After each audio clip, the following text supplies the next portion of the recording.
Bonjour, j'espère que vous allez bien. Aujourd'hui, je prépare avec vous mini pot marocain, bien sûr. J'ai besoin de 5 verres de la farine,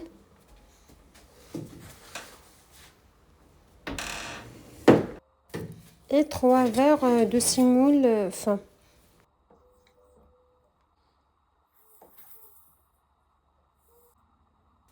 Dans le même verre, je mets une grande cuillère de levure boulangère et une grande cuillère de miel ou bien de sucre. Après, j'ajoute une demi-verre d'eau tiède et je mélange. Moi, j'applique cette manière traditionnelle marocaine pour l'efficacité de levure boulangère.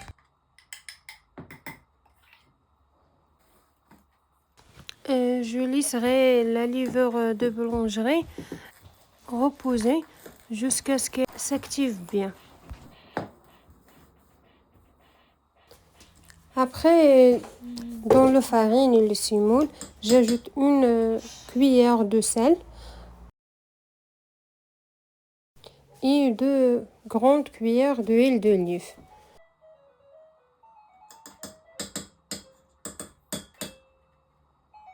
Après, je mélange les ingrédients secs et après, j'ajoute peu à peu l'eau tiède.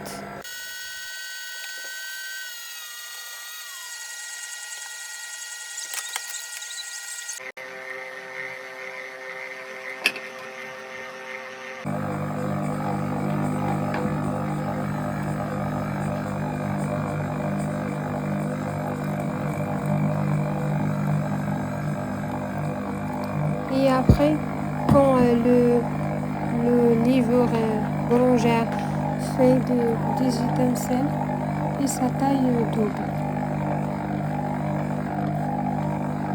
je l'ajoute au mélange.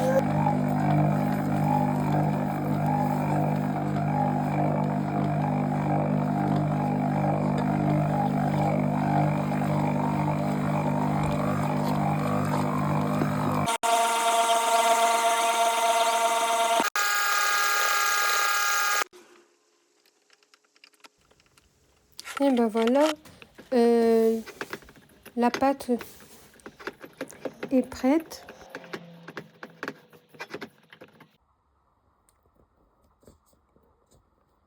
Laisse-la un peu souple. Je la laisse jusqu'à ce que son volume double. Comme vous voyez, c'est ça le résultat.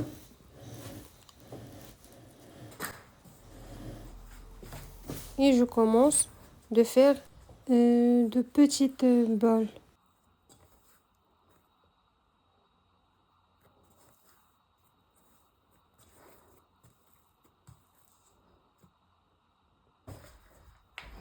Lorsque la pâte a bien levé, je la dépose sur un plan de travail fariné, puis je l'étale délicatement au rouleau pour obtenir une forme uniforme.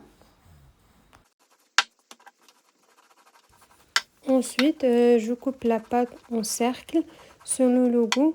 Pour ma part, j'utilise un verre pour découper du cercle à condition qu'il facilite la coupe.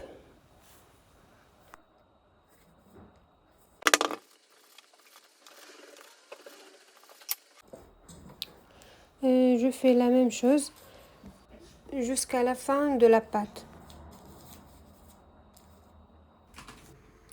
Je les pose sur des serviettes ou de papier de cuisson bien sulfurisé et je les empile et je les empile les unes sur les autres.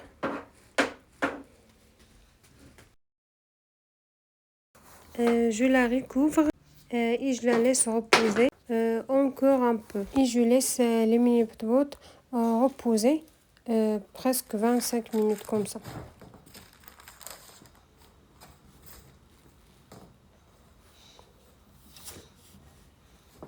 Je chauffe la poêle à feu moyen. Je dépose les délicatement dans la poêle et je commence à les faire cuire. Il est important de les retourner souvent en les remuant légèrement d'un côté puis de l'autre pour qu'ils dorent uniformément et ne brûlent pas. Pendant la cuisson, surveillez attentivement la couleur et la texture. La surface doit devenir légèrement dorée et commencer à gonfler. Continuez à les retourner plusieurs fois en ajustant la chaleur si nécessaire, jusqu'à ce que chaque mini bat-pot soit bien cuit à l'intérieur et doré à l'extérieur. Cette attention aux détails garantit un bat-pot mouillant à l'intérieur et légèrement croustillant à l'extérieur.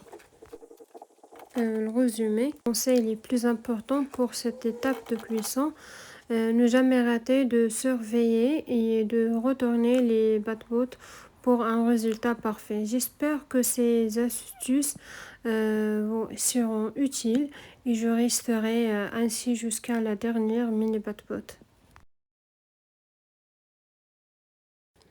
Et ben voilà, le mini bat-pot est prêt. Très simple. Et moi, j'ajoute une farce très simple avec l'olive, sel et poivre, une demi-cuillère à café de paprika, rondelles d'olives vertes. Je mélange le foie de poulet cuit avec l'oignon et les épices pour garnir le mini bat-pot. Et ben voilà, le plat d'aujourd'hui est prêt. Le mini bat-pot avec la farce de la foie de poulet. J'espère que ça vous plaît et que vous testez chez vous. Et bon appétit et à bientôt.